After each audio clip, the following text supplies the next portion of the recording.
So thanks a lot for joining us. We have here on the panel, from the left for you in the audience, Magali Neve from Intralinks. Next to her, Kaspar Stauffenberg from Karlsruhe. We have Alex from digiweek. We have Robin Tech from Delphi. We have Anders Lundgren from Belgrade. So thanks for being here, and we want to discuss a bit about M&A process efficiency. We have heard tool providers today already, and which are really very focused on the target screening and target search process. With Intralinks, we do have a provider in the transaction process. We have no provider here from the integration implementation process. But this has all reasons. I think we should focus a little on certain topics. When we are talking about M&A process efficiency, we have learned during the last years in our events, which we conducted with corporates, various sizes. Robin, you have been over there also once. That there are certain pain points which are to be addressed by tools, because they have certain pain points, and the pain points are related more or less in 4 categories. Let's put it like this. In the process, in 4 process steps. The first process step was always related to target screening and target search. The second one was about complex carve-out situations where there are really many resources are involved in that. The third one is more or less related to manual data selection, also in the transaction process then. And the last one is related to how to manage a process in total, end to end. We figured out that we should focus at this point in time to the M&A process in a smaller niche, meaning strategy phase and transaction phase, and not into the implementation, because this would expand completely our panel. Last year we had already a lot of solutions in all these fields. This year, since we are the first time together in person, we want to really focus on strategy transaction. Maybe first question to you, Kaspar. It must be said and it must be asked, even I thought that we would have been over this point already.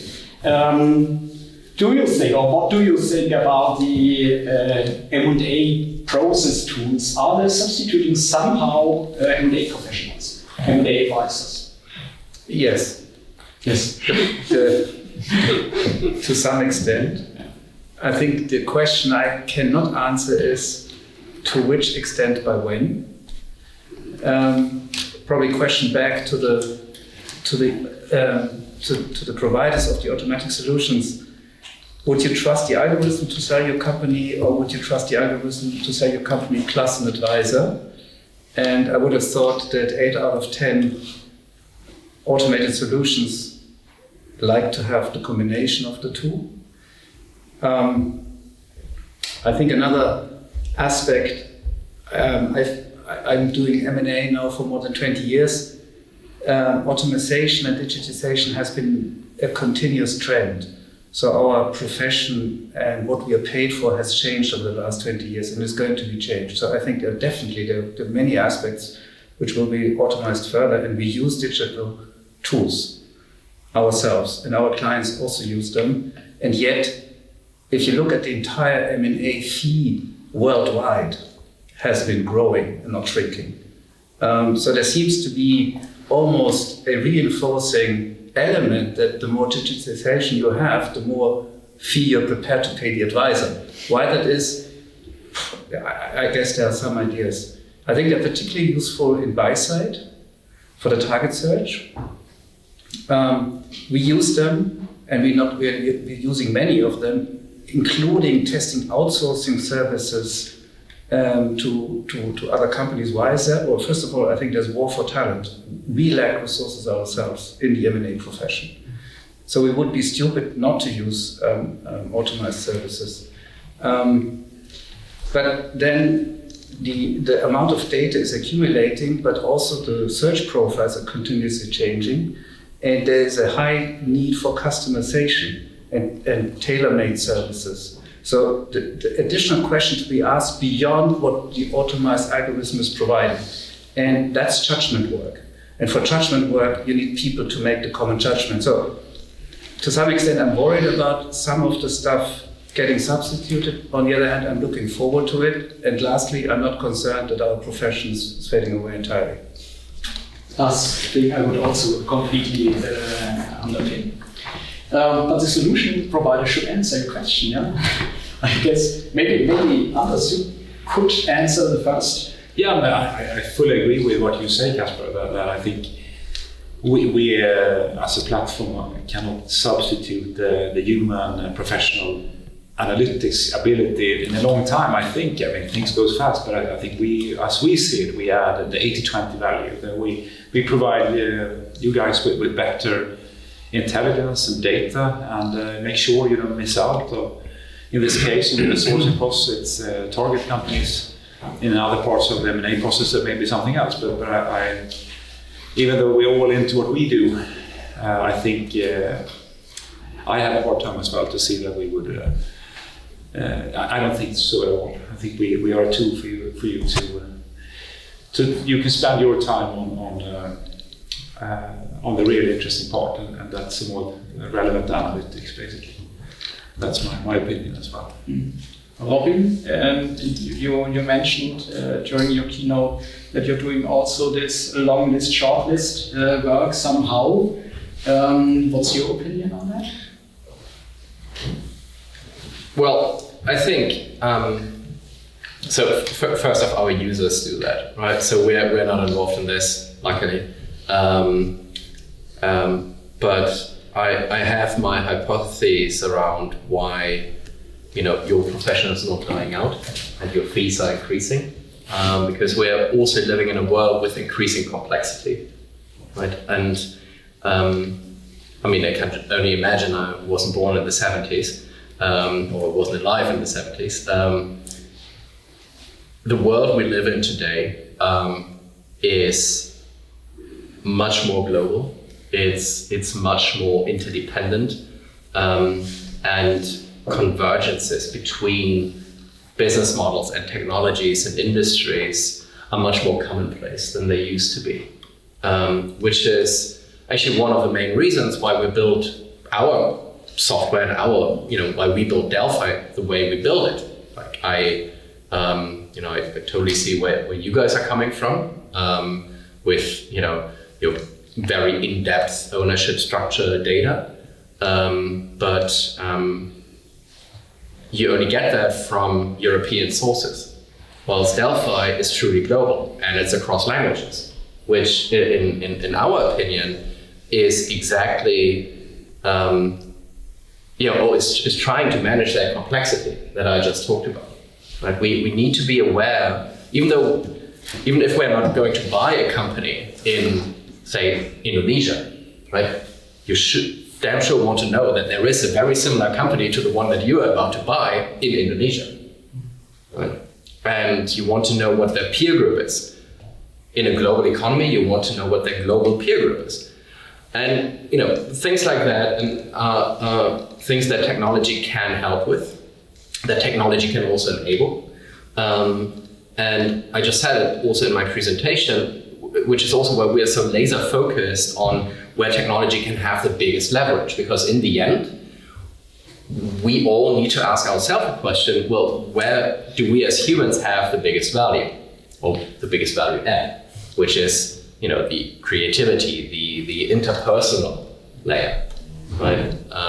That's a big part of any sale, right? Do these people at the other end of the table, are these people that I A, want to give money to, and B, want to work with in future, right? So this is why Delphi as a software and as a technology is so laser focused on this first interval of any M&A, and then we're out, right? And then either the human takes over or some process management tool takes over, and so on and so on. So yeah, that's at least my perspective on what can technology automate, where can technology help and leverage human.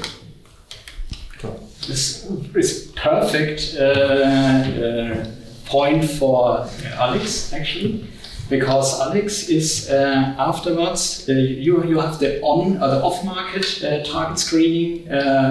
Alex has an on-market target screening. And in the Munich deal suite, you have the targets already visible, right? Correct. So the M&A advisors utilize the deal suite services to contact buyers. By what I've just said, you already realized that the M&A advisor for us, or the M&A intermediary, plays a quintessential role. There's only so much technology can facilitate, can improve, can speed up and make more efficient. At the end of the day, it is a business between people. It is a business of relationships, although obviously technology tries to democratize perhaps relationships. I think we've heard it earlier. But at the end of the day, there's an M&A advisor that speaks to an entrepreneur. The entrepreneur buys in, trusts the M&A advisor, and then the process starts. Yes. I have to go further on. It's Magali, she's expecting now the next question. So, are you also actually, or do you have as Intralinks already a solution within the strategy phase? Do you have something like that? I think I have heard something that you have bought a company somebody, but it's never. Which one?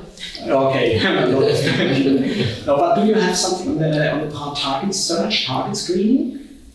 So actually we did a few years back, in 2015, we bought a company, and I was telling Robin about this earlier on, called Deal Nexus, which was putting together, supposedly helping the advisor to look for target screenings, but at the end of the day, if you're a big company being advised, you're not going to put yourself out there on such a platform, and so therefore the data that was out there was for very small targets, and so I'm not saying that the tool is redundant to date, but it's actually very difficult because it was removing the quality of the banker, which is the banker. In French you say habille la mariée. The banker is the person who helps makes the bride beautiful, right? And gives her value. And you can't really exchange that process. You can't switch it. A provider can help you find the right person, but that has to be done by the banker because it's human to human and they know the right people. They have that expertise, which is why they're hired, which is why their fees are what they are, right?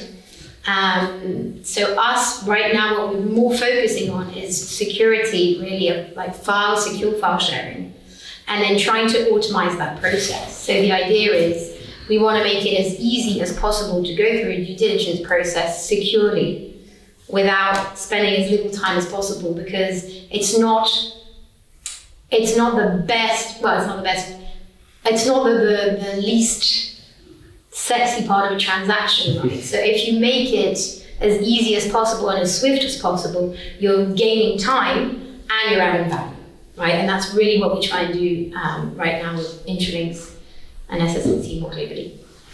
I think this gives a good opportunity to introduce some of the fields of efficiency topics which are maybe possible during transaction process from your perspective. Because when I have been in this process also years ago, there was at least not so many applications which there are right now. During the last years, I think you have entered into really very relevant process applications which are more easing the complete process. Could you maybe describe from your perspective what the most relevant tools are which you do have at the moment? So I'm going to apply it strictly to data rooms because that's what I know. And I'm going to say it's insights, so it's the capacity of giving intelligence on what's happening within the data room, right? And telling the client or the advisor, this is exactly who's looking at what, when, and so that you're actually able to see who is the person or who is the target that's spending the most time on the data room, that's looking into details, what they're looking for. So the insights aspect is very important. And then secondly, you spend a lot of time, and I think in the last panel that we did earlier on, we were discussing how lawyers have all this sensitive information. You put a lot of sensitive information on a data room. What can you do to do automated redaction, which is one of the most expensive parts of the due diligence, is spending a lot of time redacting documents because lawyers do it and it's pretty costly, right? And we can automate that. So we're getting rid of PII sensitive data in one click and trying to get rid of the time consumed doing that.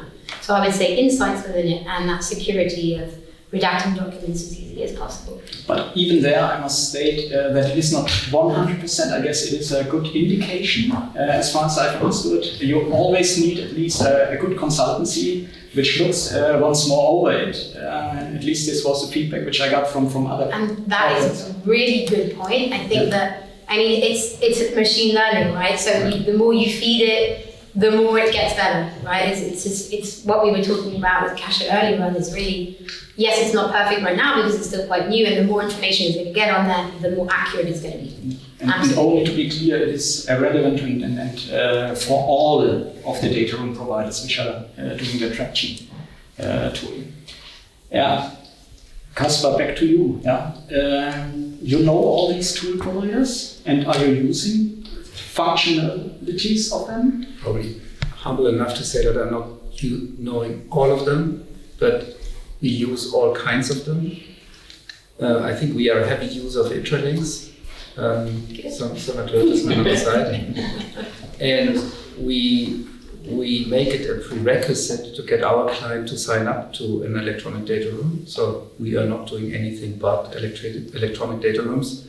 And for us, the electronic data rooms become more and more a communication tool at the first day of the process. So it allows us to fill up the data room before we actually start putting together the documents. And once we do it like this, electronic data rooms are not only a safe space and a file server with intelligent tools, they also start to become a communication tool. So it is for us a handy tool to establish a safe link and channel of communication. And obviously, the more intelligence there is in sorting and discovering redundancies and contradictions and all the rest of it, the better it is. The most important thing, though, is the integrity and the data security. And there is an outsourcing element to it because we outsource the risk and the liability to the data security to somebody else. So we are actually happy that somebody else takes the blame if there's a leakage, and we are not be blamed ourselves. So there's an element to the data management aspect as well. And what Caspar's saying really rings home, because it's the idea that we're trying to build the data room of the future is going to be all around the client experience, right? And it's going to be not just about just secure file sharing within the due diligence. It's from very early stage how you're going to interact with your customer on a very secure basis. And that's really where we're taking it in the coming years. It's not just about sharing documents at a certain point. It's throughout the deal lifecycle that we're able to go, but from the client perspective. Mm-hmm.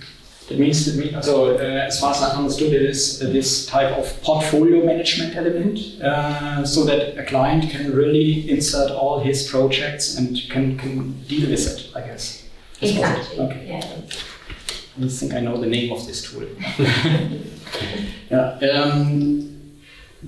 Are you also somehow client-centric in the sense, and you mentioned it in your keynote,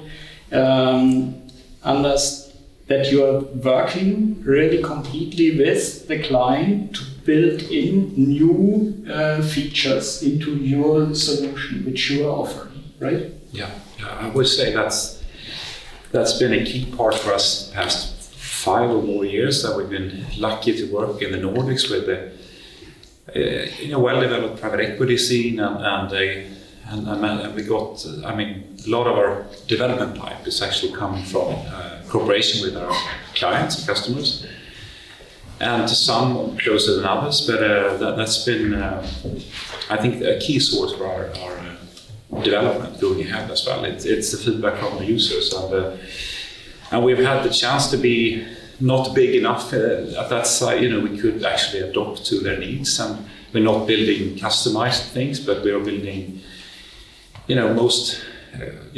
goes through a process of evaluation, and if it's a need for one or two, there may be another need. So I guess with the downside for the customer would be that others could be able to use that as well. But generally speaking, that's been very positive, and I think the users and the customers have liked that approach, and being not too slow in that sort of interaction and getting their user needs, their use cases into the platform, basically. And is this more an efficiency or quality point of improvement?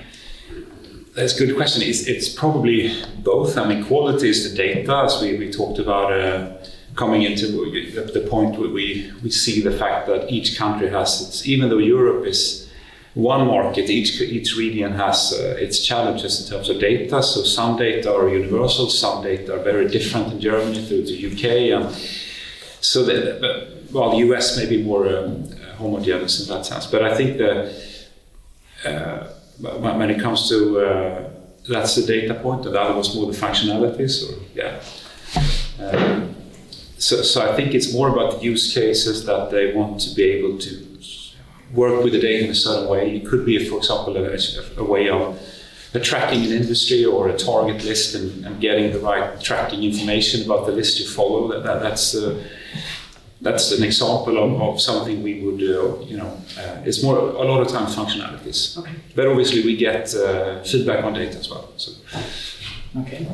And Robin, in your case, your clients, how must I think of it? You said you have a data collection solution, more or less. And you have a lot of APIs which can be used. You can take more and more information into your solution for individual clients. So does that mean that your client has his own solution at the end, completely his own solution, or is this something? No. Okay. I mean, let me shed some more light on this. So what we are all about is structured company data, right? And in the end, we're not focusing on reinventing the wheel or adding, a feature that 1, 2, 3 users may be interested in, because in the end, it's always about finding more companies that fit better to what you're looking for faster. More, better, faster. That's it. Pretty simple. And everything we do is focused on making that possible in an automated and scalable manner. And thus far it has served us as a very good North Star. To us, one of the key metrics is how much data is being consumed. I had to kind of cut you off at the data collection. It's like, yes, data collection obviously is part of it. One of the most trickiest parts is integrating all that data. Right? It's like you're collecting job postings, for example, right, or press releases. I mean, you need to know to which company to link these to. Right? And for that, you need a lot of contextual knowledge of that company to make sure that, you know, this company is actually that company mentioned here, here, and here, and here. And then linking all of this is a massive and a big part of what we do, but also generating new data. Right? I talked about earlier. I talked about the simple things like description texts. Right? Everything you would ever get from a commercial registry will not tell you what this company does. It simply won't. Right? And if you have a database that collects commercial registry data and lets you search on that, well, good luck and have fun, because you're not going to find the companies that you're looking for. Right? And that's why you need all that contextual data that we also integrate, and that's why you need generated data to make that user experience possible, to get more, better, faster. Right? So as I said, everything we do is very much focused on that. Now, to your point, will eventually, you know, our customers have their own solutions? Yes, probably, but because they build them themselves, right? And we plug into these solutions where we're not helping them to build that. I think Core, who's hosting us here, they will probably help with that, and Accenture, and so on and so on. So there's big business for these companies to be made in future, but we are the foundational, you know, filmographics layer underneath that. That's Delphi. And you partner with Core, and you know. I mean, we just spoke outside when I was shown the shed that I may inhabit sometime soon in the garden. But we do partner with companies. We also have some of the big four as our clients, and very large multinational consulting firms who are clients of Delphi, but also use Delphi in their own client projects, for example, which I think also showcases the kind of openness that we live and that our software breathes. I want to add to that. I think you're right in the sense that we, as you are, focused on our solution. And we should, in a way, we could say that we're a little bit competing with our customers as well, because they're doing great stuff themselves. And either we do a really good solution, which is our core, and we should be good at that, or we see a trend, especially private equity, that they are, and also, as you said, the big fours. We work with one of them where they build quite an advanced solution themselves. We are a big part of that, but then we can't take the full.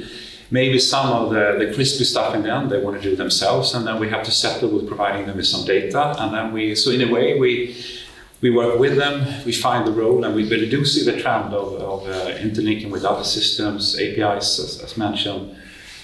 So I think there's a lot of things happening where there are systems being built by clients. So actually, we see that on our side, and there are other systems like Affinity or Deals Cloud, or, where we have to. That's the reality we face, I think. So we need to be really good at our own solution and focused on our part of the M&A process, which is the sourcing, and that would be. You can't do everything, right? So I think but we do see that trend, and some of the clients are doing really good stuff, and we have to work with. It's a pretty, that's what we see. So. Okay. Yeah.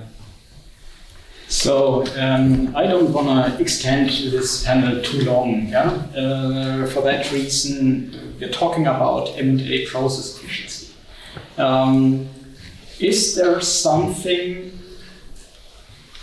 on your side, Kasper, where you would say, that's it, this should be taken in some hands, to make your life much easier as M&A consultant, or is there nothing? No, I think there's plenty. As I said, we are ourselves in a competitive environment. Our margin, our growth is a function of our competitiveness. So whenever we can do something better and faster at lower cost, that pays into our margin, as long as this technology has not become a commodity and used by everybody, which I think is always a certain window in time. If I produced a wish list, I would probably be more concerned about the buy side projects than the sell sides. Sell sides many times is the seller who wants to sell the company after he's been approached by a corporate who might be using one of the tools. some originating system has brought up this company, and then they've been approached by a big corporate. Maybe then some second corporate comes along, and then all of a sudden he has 2 options to choose from. And then he comes to us and says, well, these 2 guys, they rang already the bell. I mean, one is good for strategy A, the other one is good for strategy B. Eventually, there might be others out there. Please help me create a process. So I think that can be done fairly efficiently. Buy-side is a lot more difficult because, first of all, we get confronted with a search profile, which by definition is never mature.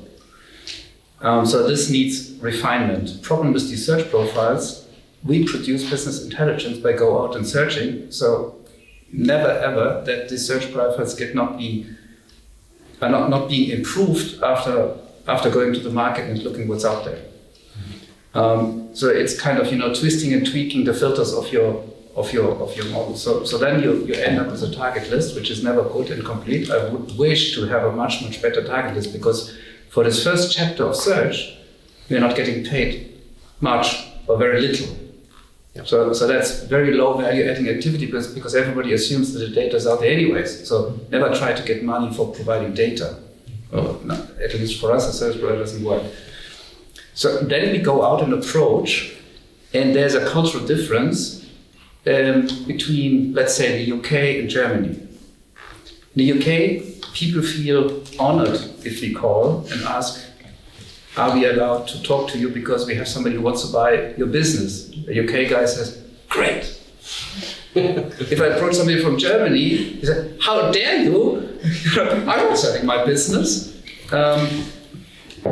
So you need to get across this kind of cultural hurdle. Sure, even the guy who's insulted and feels kind of caught, he might still consider to sell his business, but he's just not very used to that. Yeah, has little routine in selling the business, so there's a cultural element in approaching. Maybe if there's a good private algorithm you develop only for us to get a better sense of where culturally the principle is, that would be nice. There are actually some trigger events that we identified. Absolutely. So we can talk about that. Yeah, and let's talk about that. So the next hurdle is, so we are allowed to talk to this guy. We get the question, would you consider selling your business? And he kind of, sure, depends. That's a good outcome. Then we talk about what for. And the what for, again, is not trivial, because it's not all about pricing. It's also about structure and strategy and who the next owner is going to be. Is it the right owner and stuff like that? So there's a multitude of different elements and parameters you need to, and many times, again, not know to the principal. So it's an outcome of a discussion where it's a scouting routine where at the end he says, oof, after talking to you, really nice, this kind of great discussion, I think you brought up something about getting better customer access in California.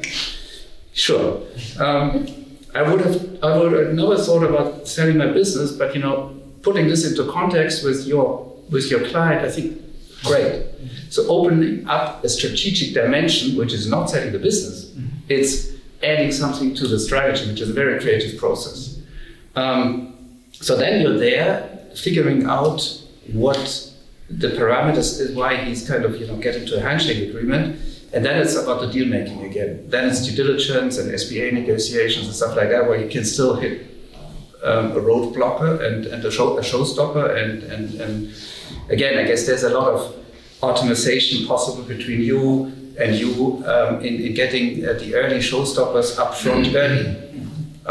If you have them before we start talking to them, so there's real some difficult stuff in his backyard, not really transactional, not ready for exit, we shouldn't be talking to him, because there's some, I think that would also be helpful.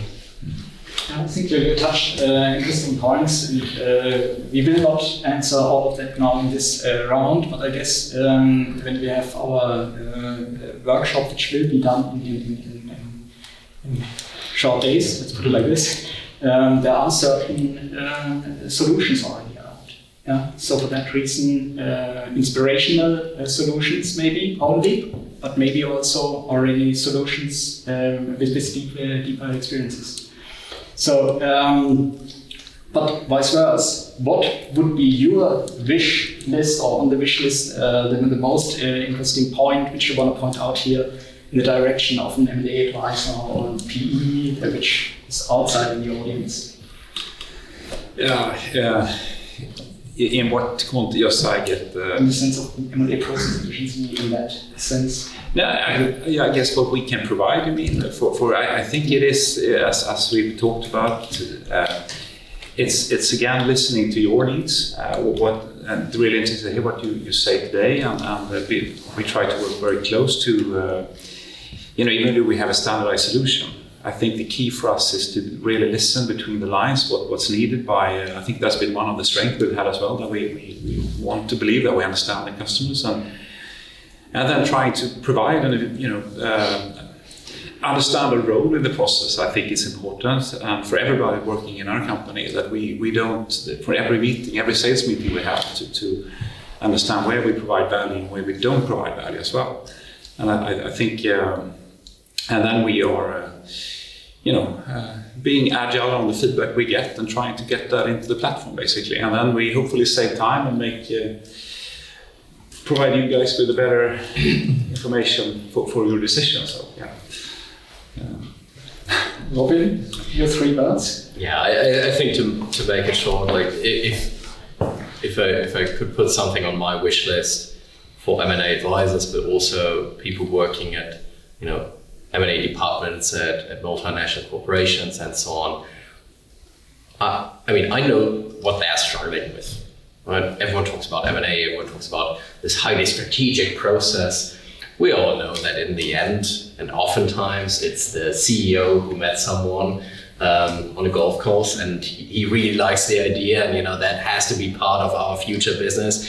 And then or a business unit head met someone at a conference, saw an interesting technology, and now you make this happen, right? Is usually what you're getting. So maybe with the tools that we talked about today, and that of and that are emerging, you may get also tools to push back, to make sure that bias is not so prevalent anymore in future. That personal preference is not deciding the deal, but the best deal is deciding the deal. And yeah, I think that's what I would put on my wish list. Okay, thank you. Please. Top 1 of the wish list, probably maintaining a little bit of a collegial atmosphere between M&A intermediaries and service providers. You're speaking to the entrepreneur, you're at the forefront of latest developments, life cycles of companies, regardless of ownership. We were speaking about megatrends, digitalization, ESG, transforming business models, making industries converge. And as I keep on trying to explain internally with Deal Suite is that you must imagine the M&A advisors sort of the first layer behind the entrepreneur, and we come then a layer after, which makes it much more challenging for us to stay on top of things. At the same time, also allows for a quite broad overview, informal consultancy and advice giving. But in that sense, I think service provider and M&A intermediary is married and is part of one ecosystem. And we're trying to create those communities. Thank you. I think it's really difficult because I wouldn't add anything other than start early stage your due diligence process, right? Like, as in, don't wait until the last minute to make it stringent for you, but I don't think I would have any advice to give to an advisor. I mean, that's not my role. I'm there to facilitate and help him. Okay, thank you very much for this nice panel.